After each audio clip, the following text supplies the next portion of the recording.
Abra sua Bíblia em Juízes, no capítulo 1. Capítulo 1 de Juízes.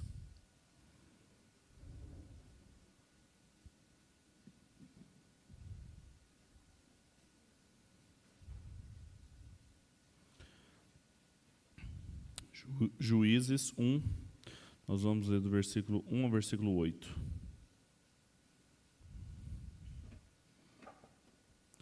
Juízes 1.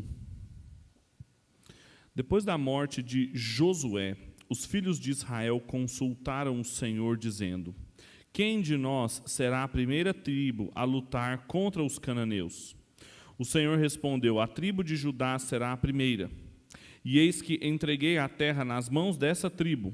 Então os filhos de Judá disseram aos seus irmãos da tribo de Simeão: venham conosco, a herança que nos caiu por sorteio, e lutemos contra os cananeus.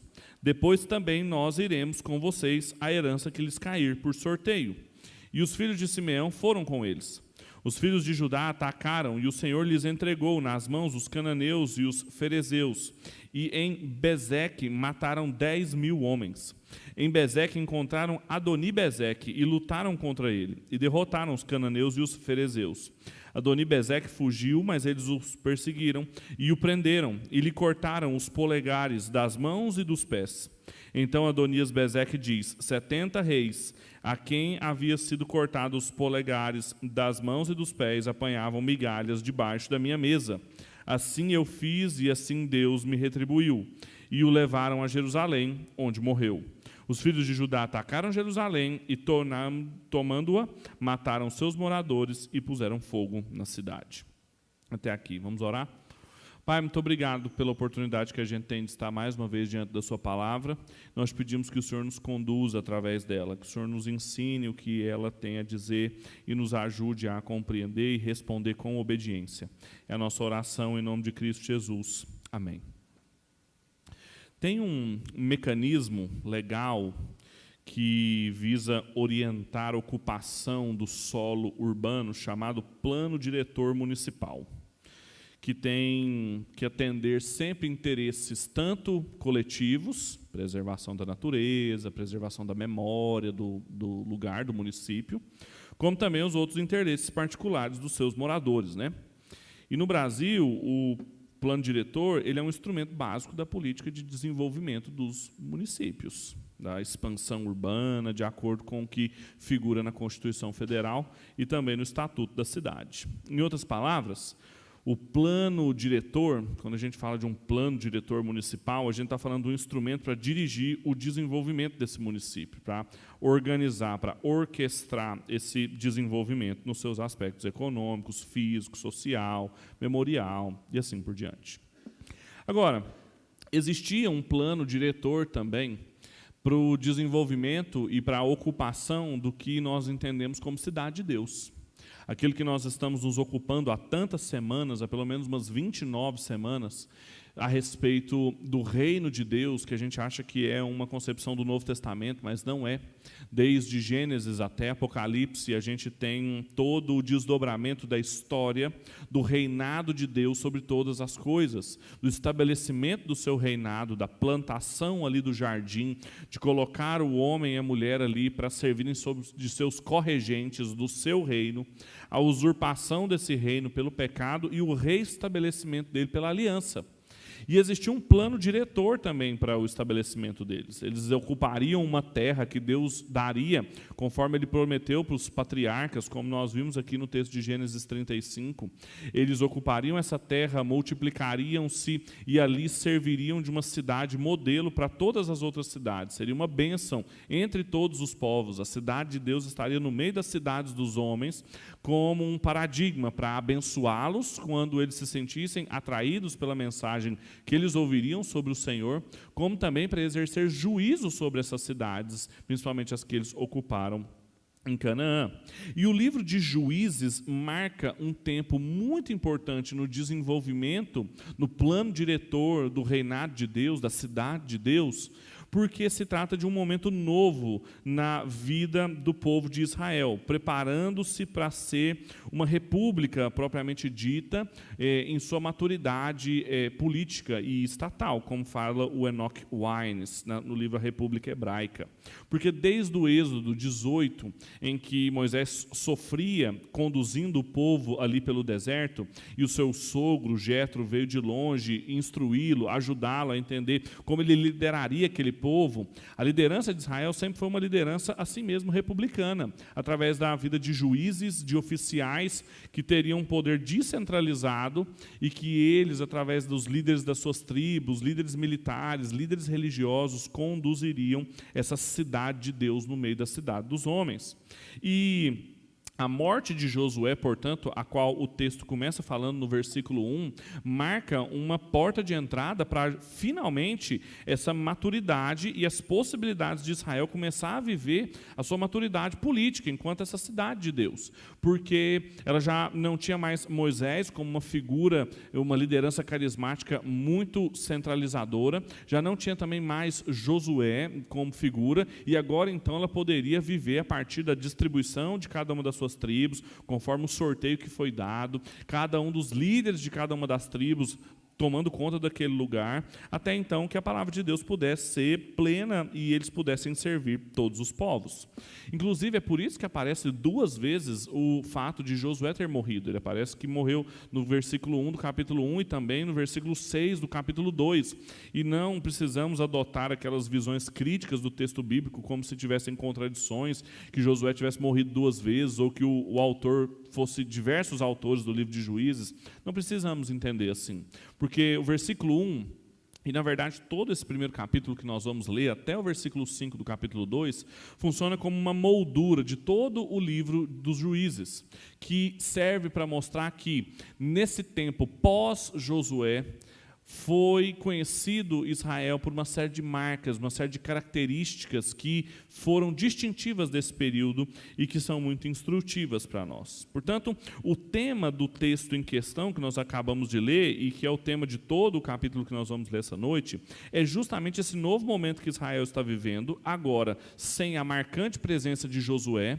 Você pode ver isso principalmente pelo nome que é dado ao livro, agora um nome impessoal, fala sobre Juízes, muito diferente do livro de Josué antes e o livro de Ruth depois, em que tem personagens principais muito bem estabelecidos, o que não é o caso aqui no livro de Juízes.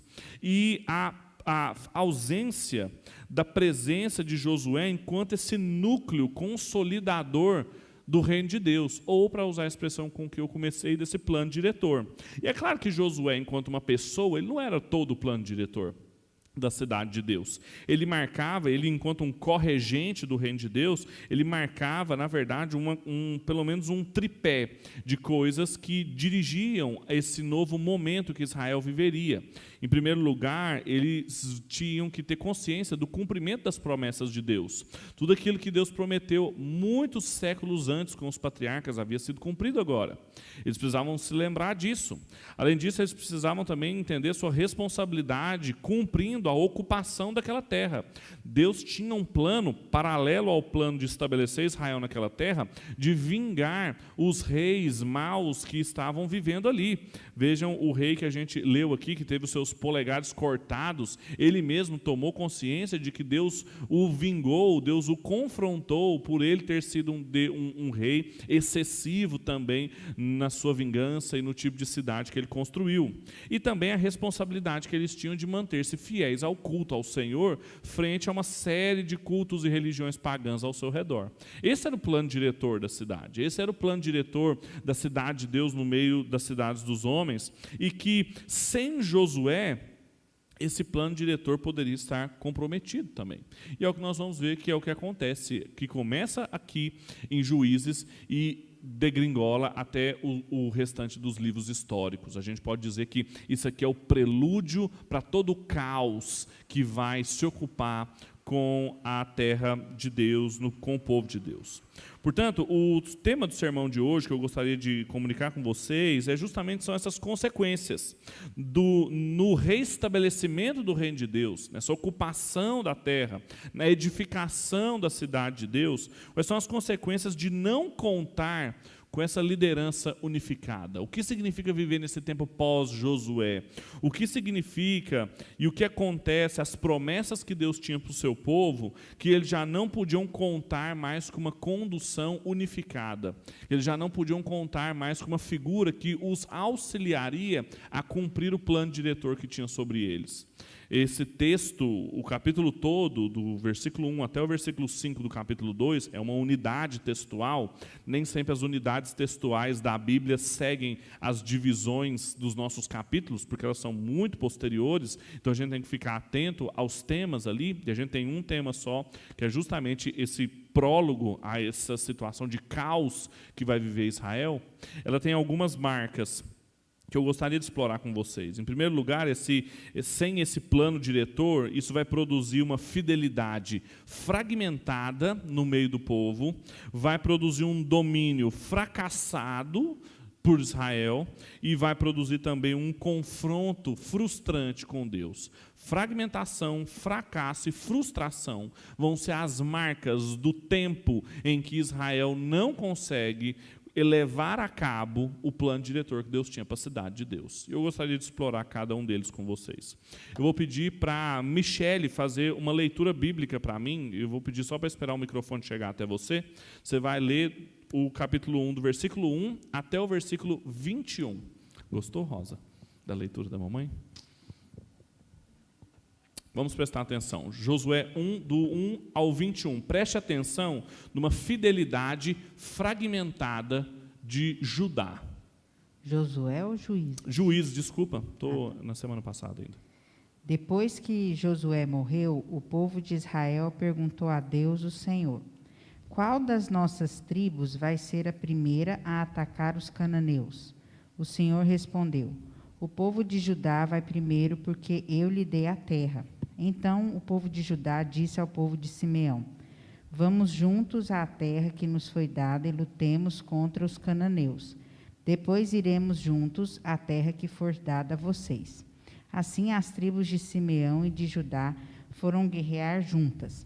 E o Senhor Deus lhes deu a vitória sobre os cananeus e os perizeus, e eles mataram 10.000 homens em Bezeque. Nesse lugar encontraram Adoni-Bezeque e lutaram contra ele. E eles derrotaram os cananeus e os perizeus.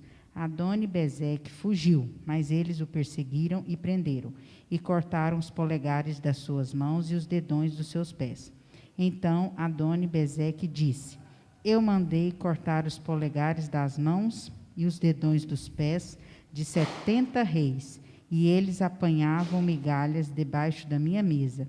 Agora Deus fez comigo o mesmo que eu fiz com eles. Então levaram Adoni-Bezeque para a cidade de Jerusalém, e ele morreu ali. Os homens de Judá atacaram Jerusalém e a conquistaram. Mataram seus moradores e puseram fogo na cidade.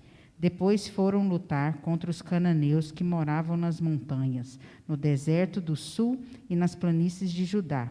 Também atacaram os cananeus que moravam na cidade de Hebrom, que antes era chamada de Quiriate-Arba. E venceram Sesai, Aimã e Talmai, que eram filhos de Anak. Dali marcharam contra os moradores de Debir, que também era chamada de Quiriate-Sefer. Então Calebe disse: eu darei a minha filha Axa em casamento ao homem que conseguir tomar Quiriate-Sefer. Otoniel conquistou a cidade. Ele era filho de Kenaz, o irmão mais novo de Calebe. Então Calebe lhe deu a filha Axa em casamento. Quando Axa foi morar com Otoniel, ela insistiu com ele que pedisse ao pai dela algumas terras. Axa foi para o lugar onde Calebe estava, e quando ela desceu do jumento, seu pai perguntou: o que é que você quer? Eu quero um presente, respondeu ela. Já que o Senhor me deu uma terra seca, me dê também algumas fontes de água. Então Calebe lhe deu as fontes que ficavam nas terras altas e nas baixas. Os descendentes do sogro de Moisés, que era Queneu, saíram com o povo de Judá e foram de Jericó, a cidade das palmeiras, para o deserto de Judá, que fica ao sul de Arade, e ali viveram com os amalequitas. O povo de Judá e o de Simeão se juntaram e atacaram os cananeus da cidade de Zefate. Em nome de Deus, eles destruíram completamente a cidade e mudaram seu nome para Horma. Eles não tomaram Gaza, Asquelon e Ecrom e os seus territórios vizinhos. O Senhor Deus ajudou o povo de Judá, e eles conquistaram a região das montanhas, mas não puderam expulsar os moradores do litoral, porque esses tinham carros de ferro. Como Moisés havia mandado, a cidade de Hebrom foi dada a Calebe, e ele pôs para fora dali os 3 filhos de Anak. Mas o povo da tribo de Benjamim não expulsou os jebuseus, que moravam na cidade de Jerusalém. E os jebuseus dali vivem com o povo de Benjamim até hoje. Obrigado. Veja uma coisa, esse texto, ele começa a narrar o protagonismo de Judá na conquista da terra. Qual é a situação? O povo vira para Deus depois que Josué morre. Muito provavelmente Josué ainda deveria estar vivo aqui nessa época, mas é esse período, como eu falei para vocês, pós-Josué, em que eles dizem, bem, e agora? Quem vai continuar a ocupação da terra? E Deus fala, Judá. E há claramente no texto aqui um começo de algo que vai ficar muito claro no livro de Juízes e também no livro de Ruth, uma preparação dos seus ouvintes para a monarquia judaica posterior no livro de 1 Samuel e 2 Samuel, na história de Davi e Salomão, que já vai sendo preparada aqui, e claro também com o nascimento do rei Jesus, da tribo de Judá. Então todo o imaginário está sendo preparado aqui como uma tribo que Deus escolheu entre todas as tribos. Mas então, veja, por um lado fidelidade, por um lado protagonismo, mas também uma fidelidade fragmentada, uma obediência seletiva. Por quê? Imediatamente após Deus falar para eles, olha, quem que vai subir por nós? Judá. Judá vira para a tribo vizinha, Simeão, e fala, sobe comigo. Porque Deus não tinha pedido para Simeão subir. Mas, muito provavelmente, tribos menores como Simeão, muito menos honradas e gloriosas, elas acabavam, por causa das fronteiras muito próximas, se misturando com tribos maiores e mais atraentes, e foi o que aconteceu com Simeão, e então a Bíblia diz que Deus deu a eles, primeiro ele fala, Deus deu a Judá, e depois fala, Deus deu a eles as terras que eles conquistaram. E Judá obedece e conquista muitas coisas, porque Deus dá a eles. Conquista cidades importantes ali, Horma, Hebrom, Jerusalém, que será a grande capital do Reino do Sul, Judá, de onde também reinará o nosso Senhor Jesus. Agora, o que eu quero que vocês percebam aqui é que fragmentação vai ser a palavra-chave de todo o livro de Juízes e de todo o tempo que nós vamos ver agora. Israel está se fragmentando. A diferença, não só nos nomes, como eu mencionei para vocês, de Josué, um líder carismático que conduziu o povo, mas agora os juízes, não só se dá nesse sentido, mas também vejam que Israel, que sempre lutou junto, que sempre conquistou a terra junto, agora é uma tribo que sobe, ou no máximo uma tribo em aliança com uma outra tribo. E aqui, a grande história que nós tínhamos, inclusive das tribos que tinham ficado do outro lado do Jordão, as tribos transjordânicas e as cisjordânicas, unidas, lutando para conquistar a terra, isso não acontecerá mais. As tribos agora, cada uma por si, com desempenhos diferentes, com fidelidades diferentes, e começa a fragmentar a fidelidade de Israel. Além disso, esse processo de fidelidade fragmentada também diz respeito à própria postura de Judá, porque ela é seletiva também nas conquistas que ela estabelece. Apesar de Deus ter dado toda a terra para eles, em determinados momentos ela não conquista determinados territórios, ela não avança. No versículo 19 diz que ela não chega até lá por causa dos carros de ferro dos seus inimigos. E é estranho essa expressão, porque é uma região montanhosa, e ter um carro de ferro numa região montanhosa, inclusive, é um problema, mas mesmo assim Judá não obedece ao Senhor, que havia dado a terra para eles, porque a sua fidelidade fidelidade era fragmentada. Não só a fidelidade do povo, enquanto uma unidade completa dentro da terra fragmentou-se, mas também na seletividade do povo em obedecer ao Senhor, em destruir ali os habitantes de Canaã. Eles começam a ser seletivos e não destruir esses povos. E quando a gente entende tudo isso e se pergunta o que isso significa para nós hoje, ainda hoje a fidelidade fragmentada, ela é um grande obstáculo para a correta sinalização do reino de Deus pelo povo da aliança. Porque sem uma completa consciência do plano diretor de Deus, necessariamente nós vamos cair em obediências seletivas, em obediências fragmentadas. Talvez esse seja um dos maiores problemas da igreja evangélica brasileira, é que sua teologia é absolutamente fragmentada. E com isso, o seu testemunho, a sinalização do reino de Deus também é comprometida. Nós passamos a nos tornar os próprios critérios para as nossas tomadas de decisão, para os assuntos que nós não sabemos como que Deus quer, o plano diretor divino quer para o seu reino. E a gente então começa a achar que nós vamos obedecer aquilo que nos parece melhor, aquilo que nós entendemos que é melhor, sem ter clara consciência do que Deus quer para cada uma das áreas da nossa vida. E aí expressões começam a ficar mais comuns na boca do povo da aliança. Expressões como, eu não vou fazer isso aqui, porque isso aqui não faz muito sentido para mim, né, pastor? Assim, isso aqui não diz muito respeito à minha vida. Bem, comigo e aqui em casa não é muito bem assim. E a gente passa a ser critério para conduzir a nossa própria vida, fazendo uma fidelidade fragmentada, uma obediência seletiva. E o critério já não é mais a aliança e os termos da aliança que Deus nos deu, simplesmente porque deliberadamente as pessoas vão desobedecendo a aliança, deliberadamente, intencionalmente as pessoas vão abrindo mão de obedecer aquilo que está claro e revelado por Deus, quando Ele fala, tome a terra, e Judá simplesmente deixou de tomar. Há uma fidelidade fragmentada aqui. Só que isso, meus irmãos, não é o cristianismo. Isso não é o objetivo da fé cristã para nós. O Christian Smith, que é um sociólogo norte-americano, escreveu um livro a respeito da geração jovem dos evangélicos americanos, em 1994. Então, assim, é o pessoal mais ou menos da minha idade, o que eles entendem como millennials. E a religião básica dos millennials norte-americanos não é o cristianismo, é o que ele chamou de deísmo moralista terapêutico. O que é o DMS, o DMT? O deísmo moralista terapêutico, ele é diferente do teísmo, ou seja, o deísmo é o relojoeiro que deu corda no relógio, deixou ele funcionando, não é um Deus que está o tempo todo intervindo na realidade, é um Deus que está longe da realidade. Isso é muito próprio nosso, isso não é coisa dos americanos. Veja, tem coisas e tem áreas na nossa vida que a gente acha que Deus não age, que Deus não toca, que Deus não está presente.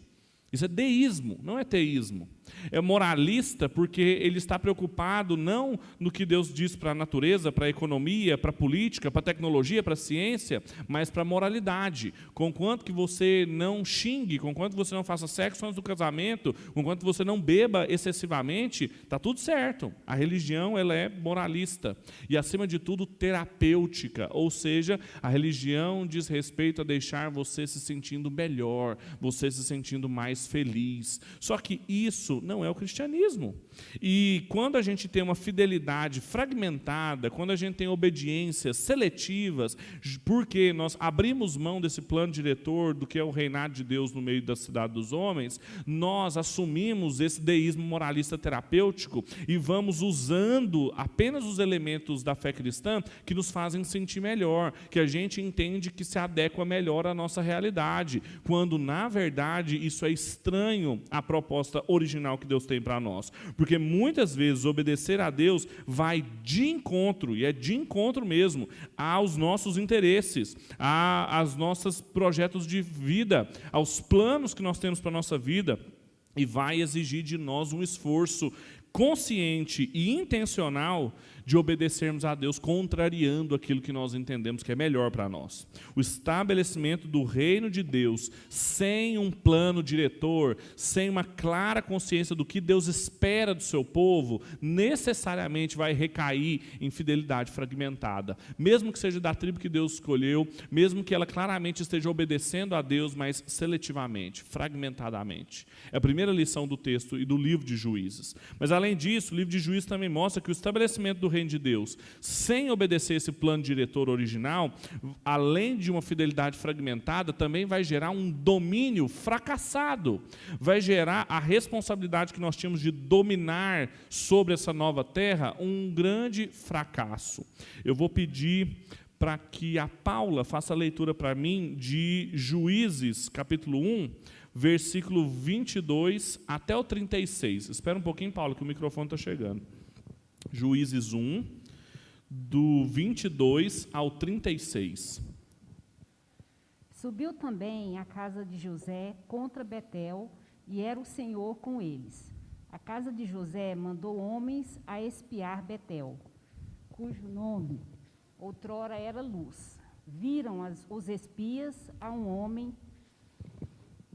que saía da cidade e lhe disseram: mostra-nos a entrada da cidade e usaremos de bondade para contigo. Mostrando-lhes ele a entrada da cidade, feriram a cidade à espada. Mas aquele homem e a toda a sua família deixaram ir. Então ele se foi para a terra dos heteus, edificou uma cidade e pôs-lhe o nome de Luz, o que é o seu nome até o dia de hoje. Manassés não expulsou os habitantes de Bet-Sean e suas vilas, nem os de Taanac e suas vilas, nem os de Dor e suas vilas, nem os de Ibeleão e suas vilas, nem os de Megido e suas vilas, pois os cananeus estavam decididos a habitar naquela terra. Mas quando Israel se tornou forte, sujeitou os cananeus a trabalhos forçados, porém não os expulsou de todo. Tampouco expulsou Efraim os cananeus que habitavam em Gezer, mas os cananeus ficaram habitando no meio dele em Gezer. Tampouco expulsou Zebulon os habitantes de Quitron, nem os de Nalol, os quais ficaram habitando no meio dele, mas foram sujeitos a trabalhos forçados. Tampouco expulsou Azer os moradores de Aco, nem de Sidom, nem de Alabe, nem de Aezibe, nem de Elba, nem de Afeque, nem de Recobe. E assim os azeritas continuaram no meio dos cananeus que habitavam na terra. Até o 36. Tampouco expulsou Naftali os moradores de Bet-Semes, nem os Bet-Anate, mas continuou no meio dos cananeus que habitavam na terra. E os de Bet-Semes e Bet-Anate foram sujeitos a trabalhos forçados. Os amorreus impeliram os filhos de Dan para a região montanhosa e não os deixavam descer ao vale. Também os amorreus quiseram habitar nas montanhas de Eres, em Aijalon e em Salbim, mas logo que o poder da casa de José aumentou, foram sujeitos a trabalhos forçados. Foi o termo dos amorreus desde a subida de Acarabim, desde Sela e dali para cima. Obrigado, Paula. Dureza, né? Ler esses nomes todos aí, desculpa, dessas cidades. A gente tem aqui uma clara expressão de um fracasso de Israel em exercer domínio sobre o que lhe era esperado. Porque desde o Gênesis há uma ordenança criacional sobre nós de dominarmos sobre a terra em que nós estamos. E, em especial, eles não estavam dominando qualquer terra, mas imbuído a isso estava também a vingança e o juízo que Deus tinha sobre aquele povo. Só que nós vemos aqui claramente, então existia uma série de expectativas sobre esse domínio, só que o que a gente vê aqui é um fracasso nesse domínio. porque simplesmente o povo, na sua seletividade em obedecer ao Senhor, na sua fidelidade fragmentada, começou a dar lugar a um fracasso no seu domínio. É muito claro aqui, como eu disse para vocês, nos primeiros versículos que nós lemos, como que Judá e as tribos do sul, o reino que vai ser chamado Reino do Sul, ele é um reino próspero, vitorioso e meramente obediente a Deus, enquanto o reino do norte vai ser fracasso atrás de fracasso. Todo o texto que a Paula leu é uma série de incapacidades desse povo conseguir conquistar essas cidades que Deus havia dado para eles. E não é algo despretensioso que o livro dos Juízes comece com a mesma expressão com a qual ele termina. No versículo 1 do capítulo 1, há uma pergunta: quem dentre nós subirá contra os cananeus? E no capítulo 20, no versículo 18, há a mesma pergunta: quem dentre nós subirá contra? Mas agora a diferença é que estavam indo contra a tribo de Benjamim. Então, o povo que começou minimamente unificado vai fracassar tão grandemente na ocupação da terra prometida, que no final do livro eles vão estar envolvidos numa guerra civil, lutando uns contra os outros. Então, é fracasso atrás de fracasso, necessário após essa obediência seletiva. E, mais do que isso, os versículos que a gente leu aqui junto com a Paula, tem uma clara progressão na desobediência do povo. Se você pega, por exemplo, do versículo 22 ao 26, que fala sobre as vitórias da tribo de Josué, elas são vitórias muito seletivas, elas são verdadeiras vitórias. Josué sobe contra o povo, mas ele vai atenuando essas conquistas quando ele deixa de ocupar determinados territórios. Além disso, depois no versículo 27 e 28, em que a gente tem as vitórias de Manassés e Efraim, eles fazem um domínio daquela terra sem expulsar os seus habitantes. Eles mantêm os habitantes ali, exatamente o que Deus falou para eles não fazerem. A mesma coisa acontece com a tribo de Asser e Naftali, no versículo 31 ao 33. Há uma comunhão, uma vida em comum deles ali com os cananeus, eles permitem eles ficarem ali.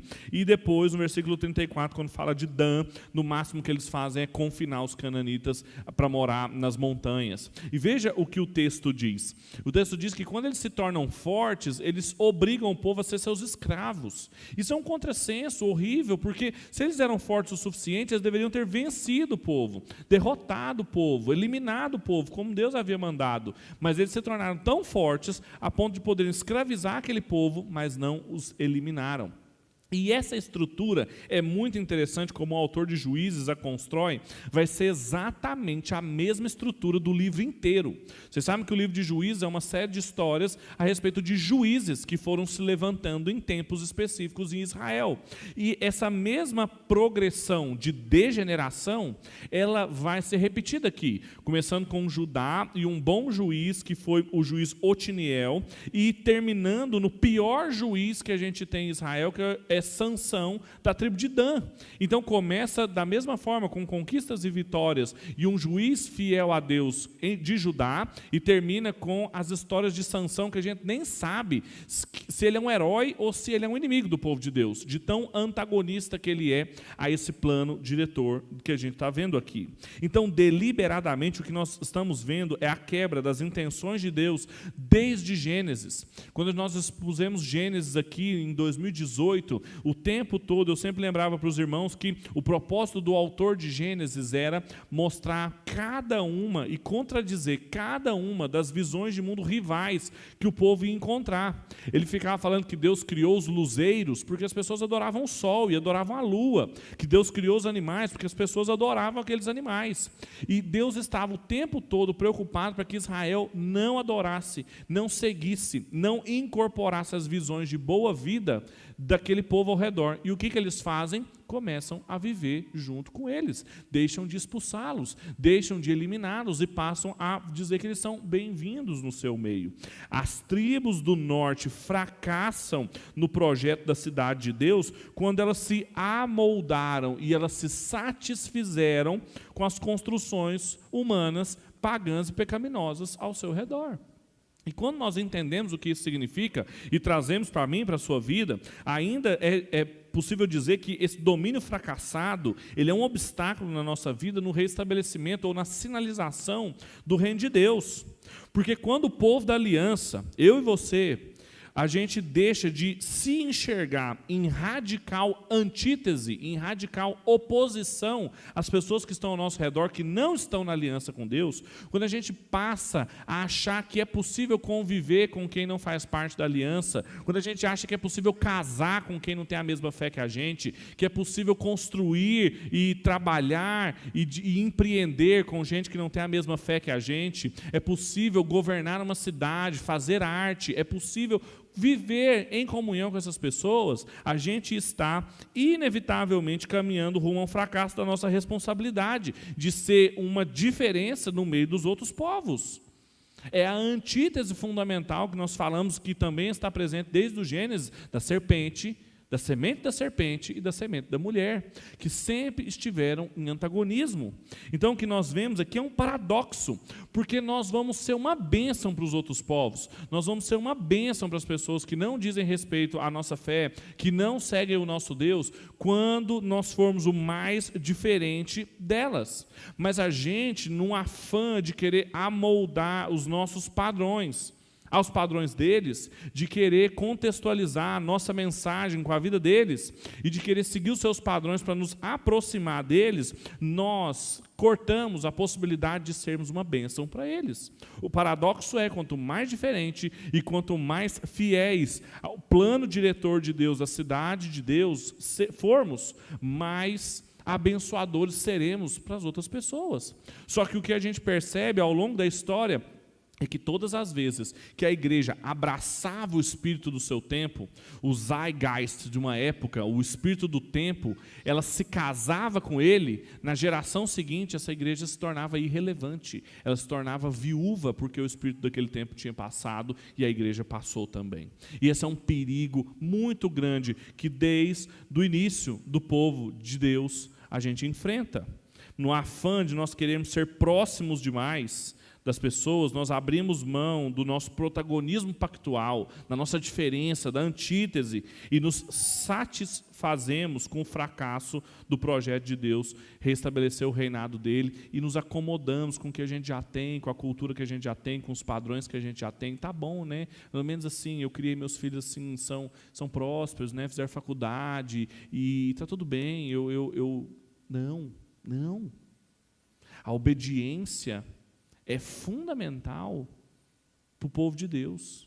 Caso contrário, caso ela seja seletiva, como foi, caso o domínio seja fracassado, como ele foi, inevitavelmente, a terceira e última lição desse texto, nós vamos ser confrontados pelo Senhor. Inevitavelmente, o Senhor virá contra nós e nos admoestará. Vamos ler o versículo do 1 ao 5, eu vou pedir para a irmã Adriana fazer essa leitura para nós, pedir para o microfone chegar até lá, no canto. Irmã Adriana vai ler o capítulo 2, o versículo do 1 ao 5. Subiu o anjo do Senhor de Gilgal a Boquim e disse: do Egito vos fiz subir, vos trouxe a terra que, sob juramento, havia prometido a vossos pais. Eu disse: nunca validarei a minha aliança convosco. Vós, porém, não fareis aliança com os moradores dessa terra. Antes derribais os seus altares, contudo não obedeceram a minha voz. E que isso que fizestes? Pelo que também eu disse: não os expulsarei de diante de vós. Antes vós serão por adversário, e os seus deuses vos serão laços. Sucedeu que, falando o anjo do Senhor estas palavras a todos os filhos de Israel, levantou o povo a sua voz e chorou. Daí chamaram a esse lugar de Boquim e sacrificaram ali ao Senhor. Obrigado. Terceira e última lição que a gente aprende aqui é que quando o plano, o diretor da cidade de Deus não é levado em consideração, além de fidelidade fragmentada e de domínio fracassado, a gente inevitavelmente acompanha um confronto frustrante de Deus com o seu povo. Veja aqui que no início do livro, como nós vemos no versículo 1, o povo se dirige até Deus, o povo pergunta, o povo fala com Deus, quem deve subir contra os cananeus? Agora aqui, depois da série de fracassos deles, o que acontece é que Deus fala com eles, sem eles o procurarem.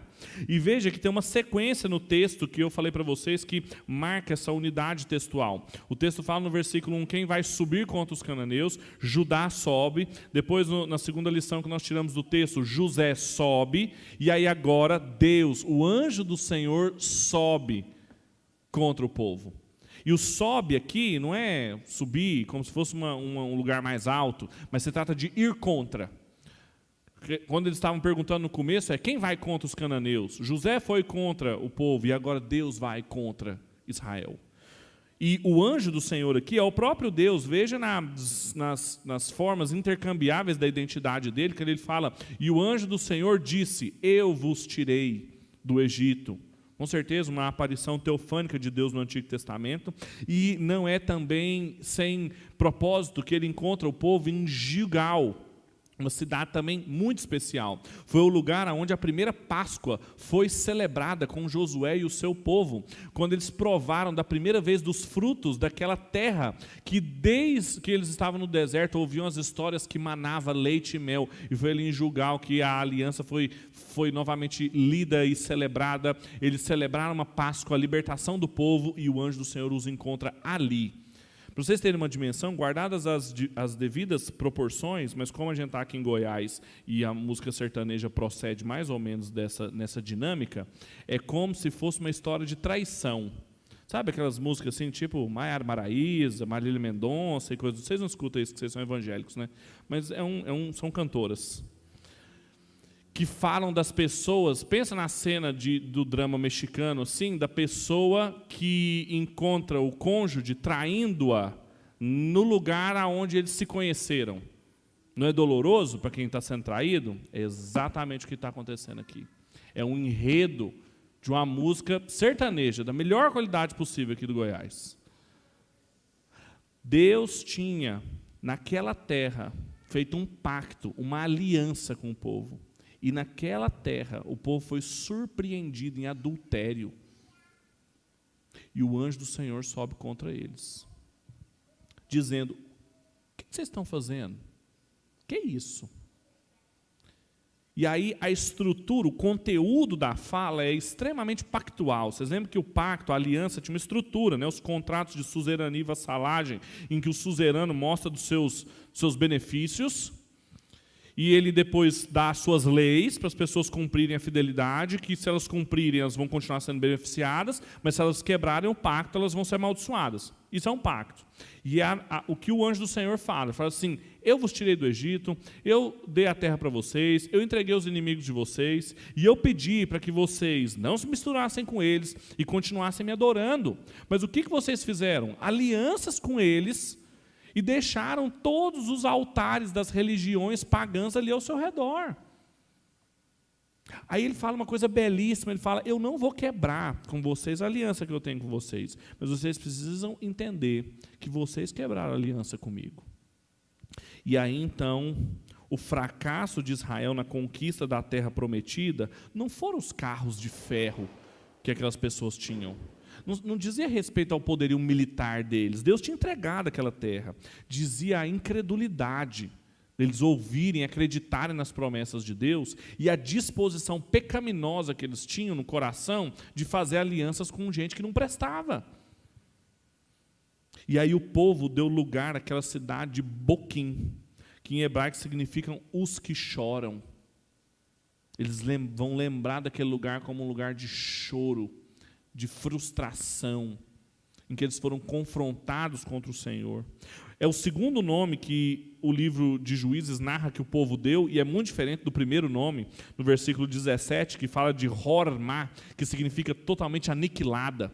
Ao invés da vitória de Judá sobre Hormá, aqui a gente tem uma derrota clara. Ao invés de aniquilação, o que eles têm aqui é choro. E vai marcar justamente deixar um tempo glorioso que o povo de Deus teve na terra prometida e o prelúdio, o princípio do caos em que eles vão viver de tristeza e dor. Quando a gente entende isso aqui que aconteceu com Israel e a gente aplica na minha e na sua vida, a gente tem que entender que o confronto do Senhor é certo quando a gente quebra a aliança dele. Quando nós quebramos o pacto que nós temos com Deus, o Senhor vai nos confrontar e o resultado necessário vai ser nos afogarmos em frustração, em quebra de expectativa, em choro, em tristeza. Porque a frustração da vida de muitas pessoas que elas não percebem é justamente fruto delas estarem constantemente quebrando o pacto que elas têm com Deus. E necessariamente elas vão ser frustradas. Primeiro porque elas não conseguem eliminar a realidade de Deus. Lembra de Romanos capítulo 1, falando que tentam sufocar a palavra de Deus, tentam se fazer surdos à criação ao seu redor. É uma tentativa frustrada. É uma tentativa que necessariamente vai os levar à frustração, porque Deus está aí. Deus é uma realidade. Não tem como viver longe dele e tentar ficar nessa busca absurda. Como o Henrique falou, você pode ir ao mais alto ou ao mais baixo, você não se esconde dele, nem da sua palavra, nem dos termos do seu pacto. E não é possível ficar quebrando essas leis o tempo todo sem colher as frustrações, as quebras de expectativa e toda a tristeza que uma série de pessoas vive porque quebram o pacto com Deus. O confronto com Deus é certo quando nós amamos o mundo ao invés de sermos fiéis ao amor a Deus. E quando a gente entende, para caminhar para o final, sobre as considerações cristológicas desse texto, e a gente, desde o livro de Josué, já estava claro, no final do livro de Josué, que o povo não conseguiria cumprir a aliança, e que eles precisariam de uma nova aliança, precisariam de uma aliança administrada a partir de novos termos, que levaria adiante o plano diretor de Deus para a cidade de Deus, no meio da cidade dos homens. E aqui o Senhor é enfático com eles, num texto muito bonito, mesmo os confrontando, ele diz: eu não vou abrir mão da aliança que eu tenho com vocês, não por causa de vocês, porque eu já havia falado, vocês não vão conseguir cumprir, mas eu não vou abrir mão, porque eu vou levar a cabo a fidelidade a mim e ao meu nome. E aqui o Senhor é enfático em deixar claro que essas lágrimas e esse lugar das lágrimas, portanto, ele vai ser ultrapassado. E, novamente, aqui, mesmo no confronto dele do nosso pecado, ele carrega misericórdia quando ele diz que também as lágrimas vão ser enxugadas dos nossos olhos, porque essa é a promessa que a gente tem do Messias. A partir de Juízes, mas principalmente quando Israel for exilada, e ali os profetas Jeremias, Ezequiel, vai mostrar que todas as expectativas que Israel tinha por restauração apontam para o cumprimento das gloriosas promessas que Deus tinha para o seu povo, para a sua aliança, que a gente sabe que vão ser todas cumpridas em Cristo, de uma maneira plena. Eu queria te convidar para abrir num texto que é o de Isaías 25, eu gostaria de ler com vocês, sobre a promessa que Deus tem em relação a essa condição que eles estão de choro, de tristeza, de um confronto que traz frustração para eles. Isaías 25. Vou ler para vocês. Ó Senhor, Tu és o meu Deus, e te exaltarei e te louvarei. O teu nome, porque tens feito maravilhas e tem executado os teus conselhos antigos, fiéis e verdadeiros. Porque da cidade fizeste um montão de pedras, e da cidade fortificada uma ruína. A fortaleza dos estrangeiros já não é mais cidade fortificada, e jamais será reconstruída. Por isso, um povo forte te glorificará, e a cidade das nações opressoras te temerá, porque foste a fortaleza do pobre e a fortaleza do necessitado na sua angústia, refúgio contra a tempestade e sombra contra o calor. Porque a fúria dos tiranos é como a tempestade contra o muro, como o calor em lugar seco. Tu farás cessar o tumulto dos estrangeiros, como o calor se abranda com a sombra de uma nuvem, assim o hino triunfal dos tiranos será silenciado. O Senhor dos exércitos dará nesse monte um banquete para todos os povos. Será um banquete de carnes suculentas e vinhos envelhecidos, carnes suculentas com tutano e vinhos envelhecidos bem clarificados. Nesse monte ele acabará com um pano que cobre todos os povos e com um véu que está posto sobre todas as nações. Trará morte, tragará a morte para sempre, e assim o Senhor Deus enxugará as lágrimas de todos os rostos, e tirará de toda a terra o vexame do seu povo, porque o Senhor falou. Naquele dia se dirá: eis que este é o nosso Deus, em quem esperávamos, ele nos salvará. Este é o Deus a quem aguardávamos, na sua salvação exultaremos e nos alegraremos, porque a mão do Senhor repousará neste monte, mas Moabe será pisoteada no seu lugar, como se pisa a palha na esterqueira. No meio disto Moabe estenderá os braços, como o nadador ao estende para nadar, mas o Senhor lhe abaterá o orgulho, apesar da perícia dos seus braços. Ele derrubará as altas fortalezas das muralhas de Moabe, e irá abatê-las e derrubá-las até o chão, até o pó. A promessa que Deus sempre teve, que foi cumprida em Cristo, é de um Deus que precisa ser louvado e celebrado. Veja como Isaías começa louvando e exaltando, porque ele fez cumprir os seus conselhos antigos. O plano diretor que ele tinha para a cidade de Deus foi cumprido, e nenhum povo conseguiu ser obstáculo para isso, nem o povo de Deus, na sua ineficácia em cumprir essas ordenanças. E é por causa disso que a fúria dos tiranos não foi capaz de conter quem era o Senhor, e por causa disso também o vexame do povo de Deus, o choro do povo de Deus, como que nós lemos em Juízes aqui, simplesmente não prevaleceu, e todas as lágrimas dos rostos foram enxugadas. E essa é a promessa do nosso Senhor Jesus Cristo, cumprida nele, e que Apocalipse vai usar os mesmos termos e as mesmas imagens, de que ali não haverá mais injustiça, de que lá não haverá mais sofrimento, vexame, e todas as lágrimas dos nossos olhos vão ser enxugadas. O livro de Juízes nos mostra como nós precisamos da obra do Senhor Jesus, como que nós nunca conseguiríamos cumprir esse pacto, essa aliança que Ele precisou cumprir por nós. Mas a partir do seu cumprimento e na nossa fé em Cristo, a gente precisa rever toda essa postura do povo de Deus, que já podia ser salvo por aquilo que esperavam. Isaías deixa claro aqui: eis o Senhor a que nos esperávamos, Ele nos salvará, Ele é o Senhor a qual aguardávamos, é o Senhor Jesus. E a partir disso, a nossa vida precisa mudar. E todas as implicações daquilo que nós lemos e que eu já apliquei na nossa vida precisam ser aplicadas novamente aqui. Para encerrar, o que isso significa para nós? Significa, em primeiro lugar, não seja seletivo, fragmentado na sua obediência a Cristo.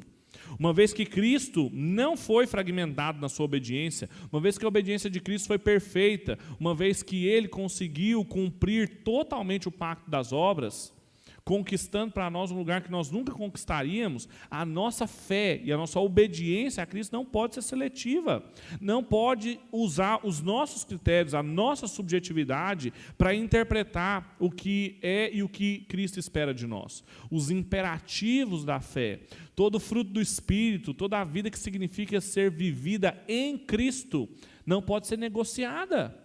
Nós não podemos ser fragmentados aqui. Em segundo lugar, não abra concessões às visões rivais do que é uma vida boa. Não ache, como o povo do tempo dos juízes acreditava, que era possível conviver com as pessoas, casar-se com elas, fazer negócios, sacrificar nos mesmos altares que elas, como se nada estivesse acontecendo. Não é, não abra concessões. Não ache que é uma coisa menos importante, não ache que é uma coisa com menos valor.